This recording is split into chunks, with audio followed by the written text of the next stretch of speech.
ಹುಬ್ಬಳ್ಳಿಯಲ್ಲಿಯೂ ಕೂಡ ಮಳೆ ಅಬ್ಬರ ಜೋರಾಗಿದೆ. ನಿರಂತರವಾಗಿ ಮಳೆಯಿಂದ ಉಣಕಲ್ ಕೆರೆ ಭರ್ತಿಯಾಗಿದೆ.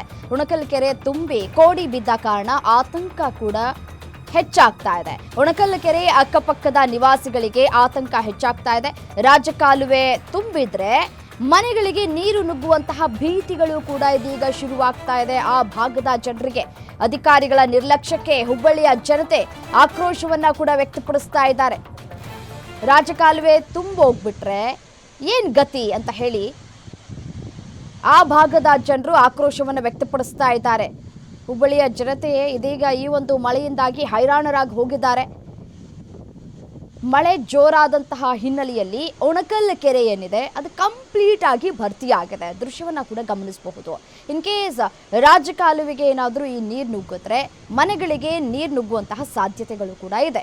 ಸೊ ಹಾಗಾಗಿ ಮುನ್ನೆಚ್ಚರಿಕಾ ಕ್ರಮವನ್ನ ತೆಗೆದುಕೊಂಡಿಲ್ಲ ಜಿಲ್ಲಾಡಳಿತ ಅಂತ ಹೇಳಿ ಸಾಕಷ್ಟು ಆಕ್ರೋಶಗಳು ಕೂಡ ವ್ಯಕ್ತವಾಗ್ತಾ ಇರುವಂಥದ್ದು. ಅಧಿಕಾರಿಗಳ ನಿರ್ಲಕ್ಷ್ಯಕ್ಕೆ ಇದೀಗ ಹುಬ್ಬಳ್ಳಿಯ ಜನತೆ ತಮ್ಮ ಆಕ್ರೋಶವನ್ನು ವ್ಯಕ್ತಪಡಿಸ್ತಾ ಇದ್ದಾರೆ.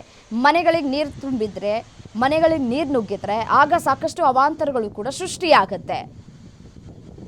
ಆಗ ನಾವಿದ್ದೀವಿ ಅಂತ ಹೇಳಿ ಬರೋದಕ್ಕೆ ಮುನ್ನವೇ ಎಚ್ಚೆತ್ತುಕೊಳ್ಳಿ ಅಂತ ಹೇಳಿ ಜನರು ಈಗಾಗಲೇ ಮನವಿ ಕೂಡ ಮಾಡ್ಕೊಳ್ತಾ ಇದ್ದಾರೆ. ಉಣಕಲ್ ಕೆರೆ ಯಾವ ರೀತಿಯಾಗಿ ತುಂಬಿ ಭರ್ತಿಯಾಗಿದೆ ಅನ್ನೋದನ್ನ ಗಮನಿಸ್ತಾ ಇದ್ದೀರಿ.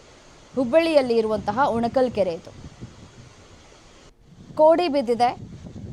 ರಾಜಕಾಲುವೆ ತುಂಬಿದ್ರೆ ಅಪಾಯ ಕಟ್ಟಿಟ್ಟ ಬುತ್ತಿ ಅಂತ ಕೂಡ ಹೇಳಲಾಗ್ತಾ ಇದೆ. ಇನ್ನೂ ಕೂಡ ಮಳೆಯಾಗುವಂತಹ ಮುನ್ಸೂಚನೆಯನ್ನ ಕೂಡ ಹವಾಮಾನ ಇಲಾಖೆ ಈಗಾಗಲೇ ಕೊಟ್ಟಿದೆ. ಮಳೆ ಆಗತ್ತೆ ಅಂತ ಹೇಳಿ ಹವಾಮಾನ ಇಲಾಖೆ ಮುನ್ಸೂಚನೆ ಕೊಟ್ಟರೂ ಕೂಡ ಯಾವುದೇ ಮುಂಜಾಗ್ರತಾ ಕ್ರಮವನ್ನು ಕೂಡ ತೆಗೆದುಕೊಂಡಿಲ್ಲ ಇಲ್ಲಿಯವರೆಗೂ ಕೂಡ. ಸೊ ಹಾಗಾಗಿ ಆ ಭಾಗದ ಸ್ಥಳೀಯರು ಮತ್ತೆ ನಿವಾಸಿಗಳು ಆತಂಕದಲ್ಲಿ ದಿನ ದೂಡುವಂತಹ ಪರಿಸ್ಥಿತಿ ನಿರ್ಮಾಣ ಆಗಿದೆ. ಗಂಟೆಗೂ ಕೂಡ ಇದೀಗ ಪರಿಸ್ಥಿತಿ ವಿಕೋಪಕ್ಕೆ ಹೋಗುವಂತಹ ಸಾಧ್ಯತೆಗಳಿದೆ.